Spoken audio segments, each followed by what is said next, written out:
Pun ini karena sudah malam, mic-nya mana biar Bu Lulu dauh-dauh motivasi kita semua.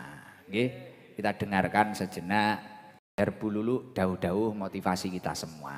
Nggih, kita dengarkan sejenak cerita ora kampanye.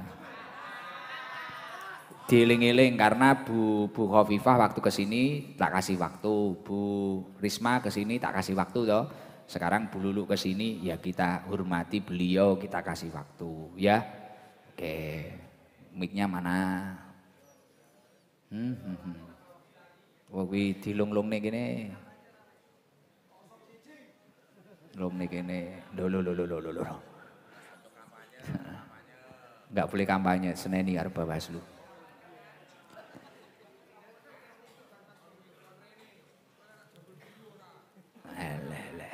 Kentosi apa?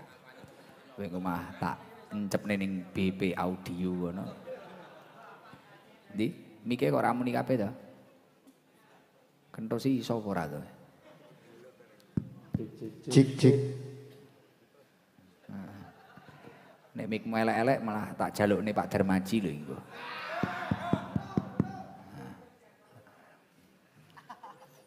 Nyun sewu Bu Lulu, waktu dan tempat kami persilahkan. Terima kasih ya Gus. Jadi deg-degan saya. Bismillahirrahmanirrahim. Assalamualaikum warahmatullahi wabarakatuh. Bismillahirrahmanirrahim. Alhamdulillahirabbil alamin. Wassalatu wassalamu ala sayyidil mursalin wa ala alihi wa sahbihi ajmain amma ba'du. Yang saya hormati dan tentu kita cintai Gus Ikdam dan juga seluruh keluarga Gus Ikdam, khususipun untuk Ibu Nyai. Senang banget saya tadi ketika yang pertama disebut oleh Gus Ikdam itu adalah ibundanya. Tidak ada yang lebih penting dalam kehidupan kita sehari-hari selain ibu, insya Allah ya. Dan tentu juga untuk Nyonya Gus Idam yang saya hormati juga dan bapak-bapak semuanya yang hadir. Ini jamaah Gus Idam yang luar biasa, baik yang ada di ruangan ini ataupun yang tadi kebetulan saya keliling diajak Gus Idam dan menyapa, Masya Allah luar biasa. Jadi Gus Idam, saya ini malah deg-degan ini. Tadi malam saya nggak deg-degan Gus. Iya, nek debat itu nggak deg-degan tapi malah yang sekarang ini ada deg-degan ya. Mungkin karena apa ini bapak-bapak kena perbowo nih gitu ya. Ya Allah, atau justru karena kena pancaran kasih sayang panjenengan semua kepada Gus Idam jadi saya ini langsung minggir nih ya. Tapi mudah-mudahan pancaran itu bisa juga saya rasakan malam hari ini. Saya terharu betul ya karena saya berpikir andaikan ibu saya masih sugeng Gus, betapa senangnya bisa berkunjung ke sini. Jadi ibu saya itu seto tahun 2023.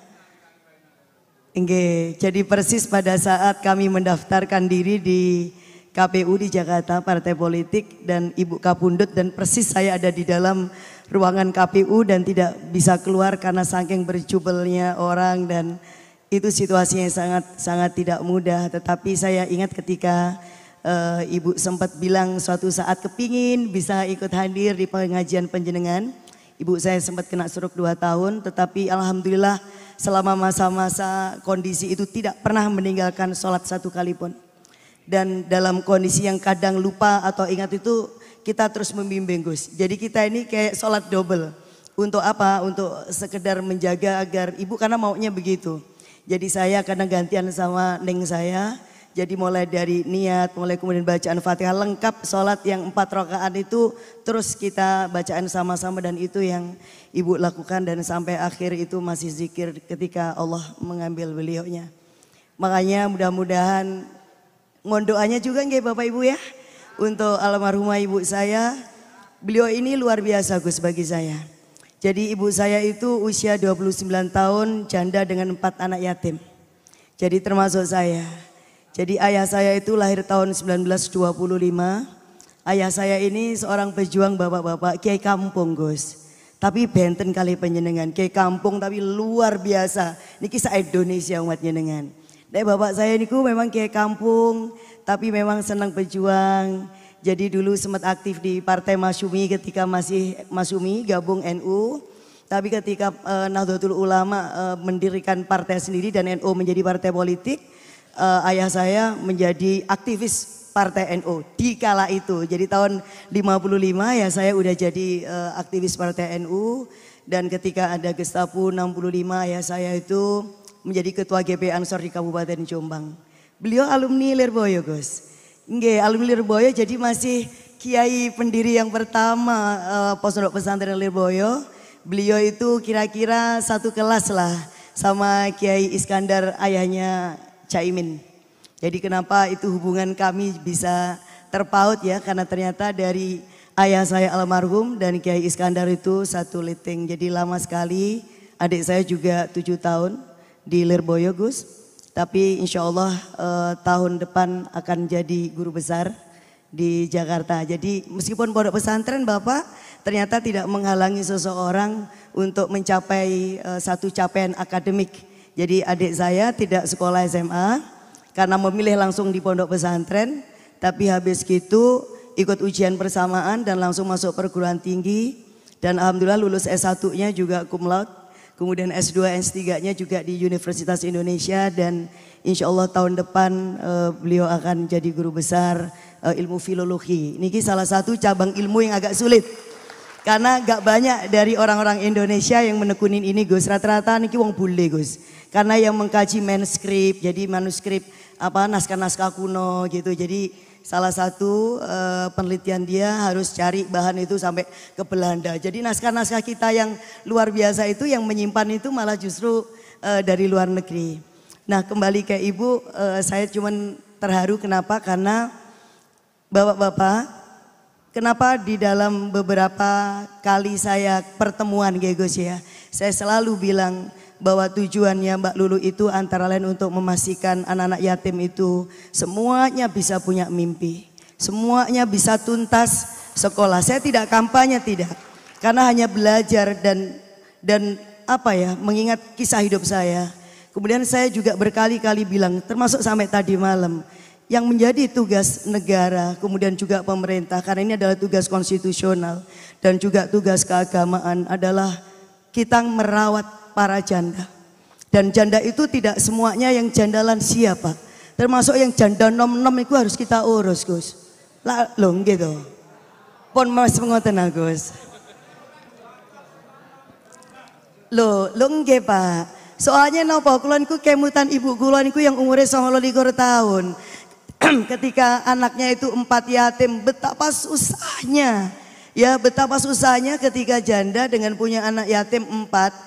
Dan ketika itu orang tidak tahu apa yang harus kemudian dilakukan. Paling banter biasanya orang kan cuma menawarkan gimana kalau dikawin lah ngoten Gus. Tetapi bukan itu. Jadi bukan cuma itu. Jadi ibu kula nggih sami Gus jadi struggling gimana kemudian anak-anaknya bisa tumbuh, bisa hidup dengan baik, dan ibu saya bilang apapun kondisinya pokoknya anak itu harus tuntas sekolah dan mondok pesantren. Jadi ibu saya itu tidak mau juga anaknya itu mondok tok, tapi juga mondok ya kemudian juga harus sekolah. Karena ibu saya bilang bapakmu ini cuma ninggalin kitab kuning, gak ninggalin donyo. Tetapi kalau kemudian dengan ilmu, insya Allah kemudian dunia itu yang akan datang gitu ya. Saya tadi ikut derek penyajian ngaji ini ku lereskan Gus ya. Jadi dan yang saya syukuri ketika ibu saya, bapak ibu sekalian tidak putus asa untuk bisa terus menemani putra putri yang 4 yatim kecil-kecil. Saya masih usia 4 tahun waktu itu dan alhamdulillah saya pun juga bisa tuntas sekolah hingga luar negeri Gus ya. Berkat doa ibu saya dan kami berempat juga begitu tuntas pondok pesantrennya dan juga bisa menyelesaikan sekolah dengan sangat baik. Nah inilah yang kira-kira harus menjadi tekad kita semua Bapak. Jadi jangan pernah kita putus harapan anak-anak kita ya. Dan anak-anak juga yang mungkin ada di luar sana yang sekarang tidak di ruangan ini, jangan pernah bermimpi, jangan pernah berhenti untuk bermimpi. Karena apa Gus? Ya Allah niku insya Allah menyediakan takdir terbaik seiring dengan mimpi kita, seiring dengan cita-cita kita. Maka kita tidak boleh putus itu karena kita tidak tahu perjalanan yang akan ditempuh oleh putra-putri kita.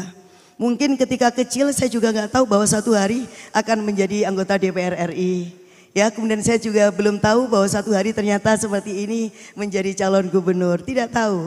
Tetapi ketika kemudian ibu saya terus mendampingin Gus, siang sore malam menguatkan, dan apalagi saya perempuan, kami bertiga perempuan, adik saya yang masih bayi waktu itu adalah satu-satunya laki-laki. Dia bilang gak ada alasan perempuan untuk maju, gak ada alasan bagi Lulu itu untuk bisa menggapai impian apapun. Pokoknya awakmu kudu berani Duk gitu. Jadi waktu kecil ibu saya ngelatih pidato Gus. Jadi guru saya yang sesungguhnya adalah ibu saya. Kalau saya ditanya siapa idola saya, ngapunten Gus nggih, jenengan tidak nomor satu ya. Ibu saya dulu yang nomor satu, baru kemudian jenengan nomor satu yang kemudian. Karena tidak ada yang nomor dua ya Gus ya. Jadi ibu itu selalu nomor satu. Gimana Mas Beki? Loh enggak toh Pak, kalau ibu itu pasti nomor satu. Kemudian kiai kita juga ya pasti nomor satu. Saya selalu bilang anak-anak kita pasti juga nomor satu. Umat kita insya Allah gitu. Jadi itu hanya soal bagaimana kita menempatkan memang yang seharusnya itu kita tempatkan sebagai yang utama.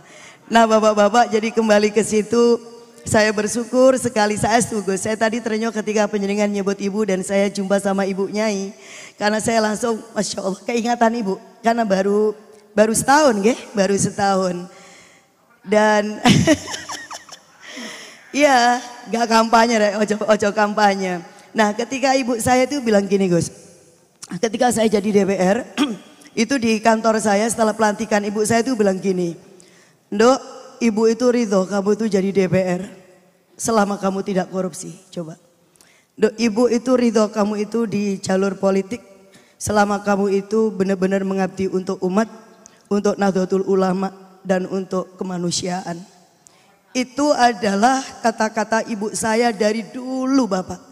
Selalu yang tidak pernah ketinggalan adalah untuk kesayangan, untuk Nahdlatul Ulama, dan untuk kemudian kemanusiaan. Sampai saya itu pernah tanya ibu, kenapa sih ibu kok NU terus gitu ya. Nah lalu ibu kemudian cerita, ya karena mbah-mbahmu dulu itu ikut mendirikan NU gitu loh Gus. Jadi kenapa? Saya jadi akhirnya ibu kemudian cerita ini kan karena hanya boleh cerita tentang diri saya toh Pak Engko nek kampanye ora oleh toh nggih. Jadi cara nih Mbak Lulu kampanye iki halus-halus Gus. Tapi ya alhamdulillah cerita sedikit bahwa alhamdulillah kakek saya itu Kiai Husain, itu adalah bapaknya bapak saya, itu insya Allah lebih kurang 7 tahun sareng-sareng dengan Mbah Hasyim Asy'ari di Mekah waktu itu. Sebelum lahirnya Nahdlatul Ulama. Dan pulang dari Mekah kakek saya Mbah Yai Husain dan juga poro-poro kiai mendirikan Nahdlatul Tujar Gus. Tidak penting tidak dicatat di dalam sejarah, tetapi bahwa bekerja untuk kemaslahatan umat niku penting Gus. Tidak masalah di dalam buku-buku sejarah NU misalnya, oh ada tidak hanya nama-nama tentu mboten napa-napa, karena itulah ikhlasnya para generasi pendahulu kita nggih Gus nggih. Kuatah para kiai yang insya Allah berjuang, namun kemudian mereka merelakan untuk tidak dicatat di dalam sejarah. Nah mudah-mudahan Bapak Ibu sekalian semua dipun paringi kesehatan dan sareng-sareng kita berbuat kesaenan, meskipun mungkin yang akan mencatat sejarah panjenengan adalah putra putri panjenengan. Sampun ngoten mawon nggih Gus nggih. Matur suwun sareng-sareng. Boleh nggak sholawat azil sepindah Gus? Boleh, monggo. Nah sareng-sareng ya Bapak nggih. Monggo sareng-sareng. Allahumma sholli ala sayyidina Muhammad wa ashghili dhalimin bidhalimin. Allahumma salli ala sayyidina Muhammad wa ashghili dhalimin bidhalimin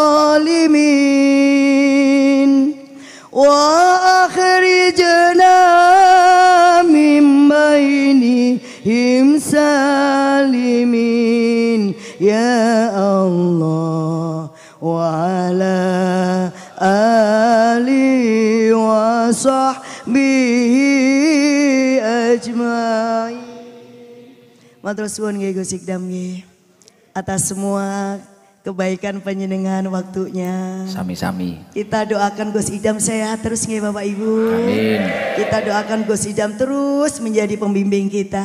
Amin. Diberikan kekuatan untuk terus menjaga iman, menjaga kemanusiaan kita, menjaga paseduluran antar kita.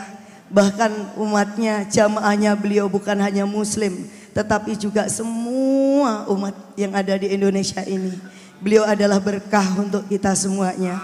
Mudah-mudahan Gus saestu panjenengan dipun paringi kesehatan, Amin. kesaenan lahir dan batin. Amin ya rabbal alamin. Saya cukupkan, ngapunten atas semua salah khilaf saya. Mohon doa restunya untuk Mbak Lulu. Mudah-mudahan Allah ridho dengan perjalanan saya sebagai calon gubernur di Jawa Timur. Wallahul muwafiq ila aqwamit thoriq. Wassalamualaikum warahmatullahi wabarakatuh. Waalaikumsalam warahmatullahi wabarakatuh. Ternyata luar biasa.